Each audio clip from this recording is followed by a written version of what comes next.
अभी तक तो कुछ फायदा नहीं मिला, परेशानी हो रहा। हम तो बच्चे भी साथ में, पूरे मोहल्ले की बच्ची है हमारे साथ में, तो कोई फायदा ही नहीं हुआ। जॉब के बारे में कुछ पता नहीं, मिलेगी नहीं मिलेगी सुविधा। बेरोजगारी बेरोजगारी बेरोजगारी। जो कांग्रेस पार्टी अपने प्यारे शहजादे राहुल गांधी को पॉलिटिक्स में सही प्लेसमेंट नहीं दे पा रही, वो भारतीय युवाओं को रोजगार देने का वादा करती है, लेकिन इसकी सच्चाई तो हमारे सामने है दोस्तों। जी हां, कल राहुल गांधी के जन्मदिन पर कांग्रेस ने दिल्ली में एक महारोजगार मेले का आयोजन किया, पर जन्मदिन पर भी बेरोजगारी के बहाने केंद्र सरकार पर तंज कसना नहीं भूले कांग्रेसी इकोसिस्टम। लेकिन इस महिला की बातें सुने तो मालूम पड़ता है कि युवाओं को रोजगार की गारंटी देना तो केवल एक राजनीतिक स्टंट था, क्योंकि यहां तो लोगों को पार्टी खुद बसों में भरकर लाई है ताकि भीड़ दिखाकर माहौल बनाया जा सके। रियलिटी तो यही है कि कांग्रेस ने आज तक केवल वादे ही किए हैं। हाँ, उन्हें पूरा करने का काम राहुल गांधी शायद अपने सपनों में करते हैं, इसलिए ये कहते हैं, This morning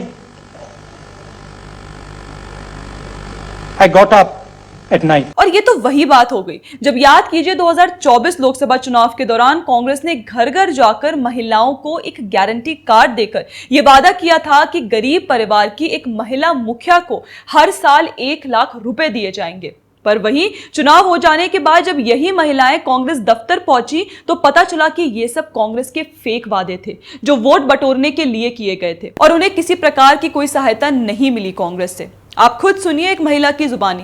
पैसा मिलना था इसीलिए आए, 8,500 महीना, सुबह से तो बढ़ चुके हैं, अब कह रहे नहीं मिल रहा है। दोस्तों, कांग्रेस जो आज तक केंद्र सरकार पर बेरोजगारी को लेकर टॉन्ट कसती आई है, वो खुद एक बार अपने शासित राज्यों में झांक कर देखे। हिमाचल प्रदेश, इस राज्य को लेकर अगर मैं एक रिपोर्ट का हवाला दूं तो पता चलता है कि ड्राइवर की सिर्फ 6 वैकेंसीज के लिए 5,689 आवेदन लाइन में लगे हैं, including graduates, engineers and MBA holders. कुछ वैसे ही क्लर्क की 63 पदों के लिए 49,000 से ज्यादा उम्मीदवारों ने आवेदन किया है। चौंकाने वाली बात यह है कि हर सीट पर 779 दावेदार हैं। फरवरी के महीने में तो हिमाचल के युवा सड़क पर आ गए सरकार की परमानेंट जॉब प्रोवाइड करने वाली योजना का विरोध करते हुए। अब वहीं कर्नाटक की बात करूं तो यहां भी आए दिन रोजगार को लेकर लोग सड़कों पर सिद्धारमैया सरकार के खिलाफ विरोध प्रदर्शन करते दिखते हैं। अपने चुनावी मैनिफेस्टो में नौकरी का वादा करके आज देखिए कांग्रेस ने अपने राज्य के युवाओं का क्या हाल बना दिया।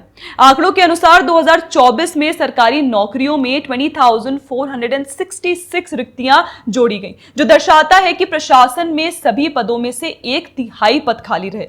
जाहिर सी बात है कि नागरिकों को सेवा में देरी हो रही है। लोग सरकारी नौकरियों में कम वैकेंसीज और देरी को लेकर सड़कों पर प्रदर्शन करते तक पहुंच गए हैं। आगे चलते हुए अगर मैं कांग्रेस शासित प्रदेश तेलंगाना की बात करूं तो यहां कांग्रेस के आते ही बेरोजगारी का स्तर इतना बढ़ गया कि जो इंजीनियर 1.5 लाख रुपए प्रति माह कमाता था वो अब दिन के केवल 500 कमा रहा है।